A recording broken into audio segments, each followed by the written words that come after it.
Andrew Bishop here with CameraMillsRadio.com. Now I'm trying to find UK's #1 fan. Maybe you've had a custom ball made, maybe you have a custom picture with your name on it. No matter what you have, no matter how big your collection, I want to see it. Write me an email at andrewbishop@gmail.com or follow me and send me a message on Twitter at AndrewBishop. Go Wildcats!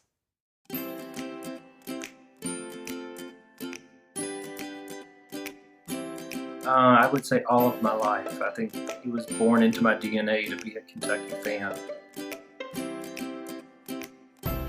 Well, I remember back in 1975, my parents went over to a neighbor's house to watch the 75 NCAA tournament with Kentucky and Indiana. And I just kind of remember everyone being so elated when Kentucky won and all that excitement. I just loved that feeling. And so that's why I follow UK, because every year you get that feeling.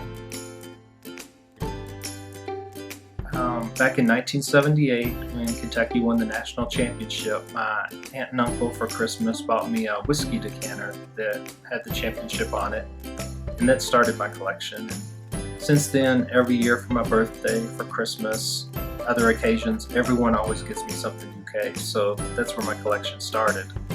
As far as autographs, jerseys, things like that, a few years ago I ordered a print that was autographed from a company, and a few months after that I got an email saying they were sending the print, and it's like, well, I've already got it.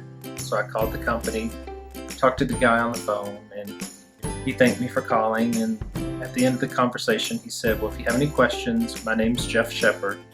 And so I kind of got excited. I was like, Jeff Shepard that played for Kentucky? And he said yes. So of course I had all these questions, wanted to talk to him some more and some more. So he invited me up to Kentucky. I got an autograph, and from there he introduced me to some other players, and that's how the collection is, as far as autographs and things like that, got started.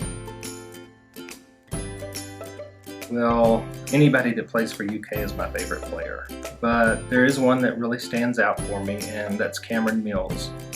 And that's because he could have played pretty much anywhere in the country that he wanted to, but he chose UK because his father played there. He wanted to be a Wildcat, and so he had to walk on the first year and prove himself. And for a walk-on to go out 4 years later with 2 national championships and a runner-up, I thought that was really cool.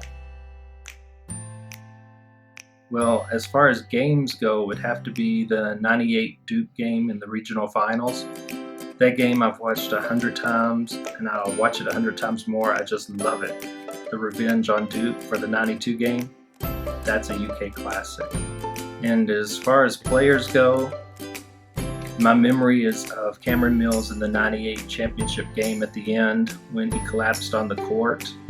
So emotional how any UK fan can watch that and not cry along with Cameron at that. I don't understand that. Well, I have several, but the one that stands out above everything is I have a 100-year anniversary basketball. And my dad got me that for my birthday. And we had planned on traveling around Kentucky and getting several of the UK players to sign it.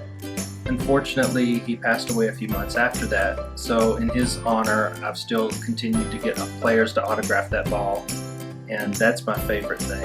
I also have a pair of game-worn shorts by Jeff Shepard, and that means a lot to me.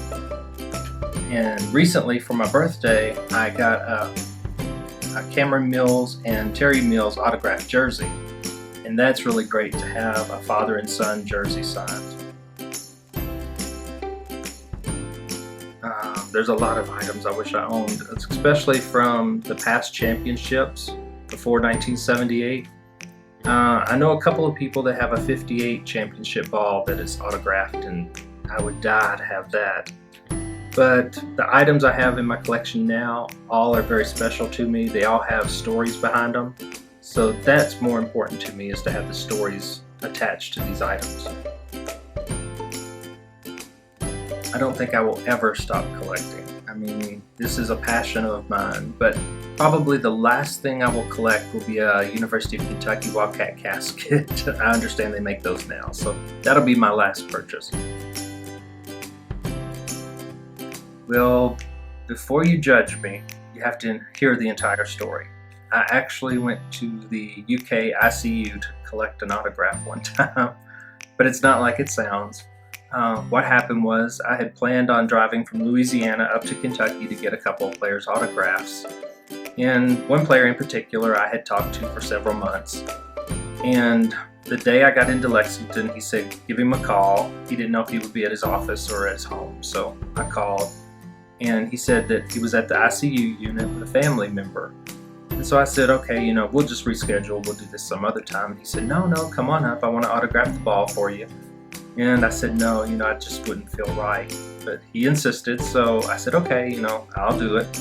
So I went to the UK Medical Center, went up to the desk and asked for the ICU unit. And the lady behind the desk said, well, we have 7. Which one are you looking for?